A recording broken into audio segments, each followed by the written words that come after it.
Hello everyone, let's talk about a simple topic today, which is sum of 3 dice. We have already discussed how we can find out the sum of 2 dice with easy and short method in my earlier video. If you want to see that video, you can check out my playlist of probability. Today we are going to discuss how can we find out the sum of 3 dice with short tricks. You definitely have faced these type of questions where you have to find out sum of 3 dice. Suppose the question is what is the probability of getting the sum of 4 if there are 3 dice. So if you have 3 dice, so you know that total number of outcome will be 216 because it will be 6 to the power 3, which is 216.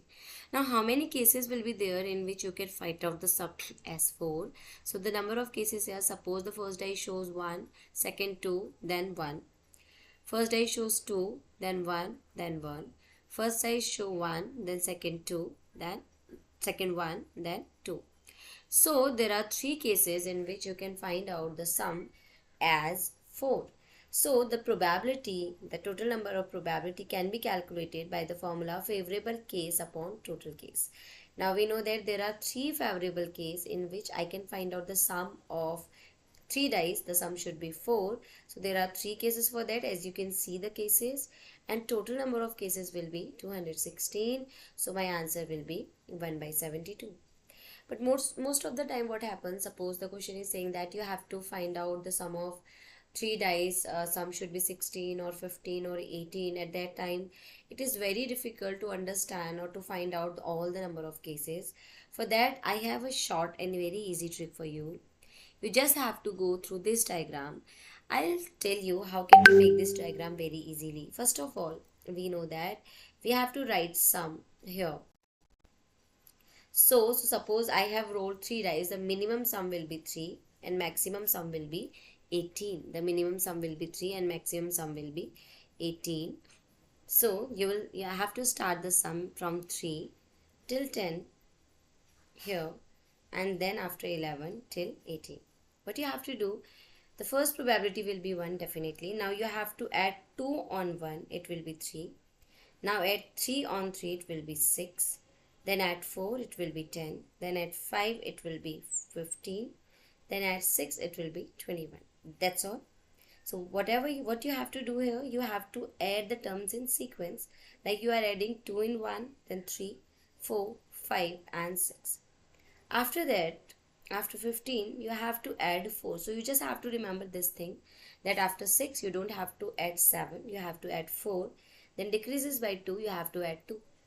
So if you are adding 4 in 15, it will be, after adding 6, it will be 21. If you are adding 4 in 21, it will be 25. If you are adding 25, if you are adding 2 in 25, it will be 27.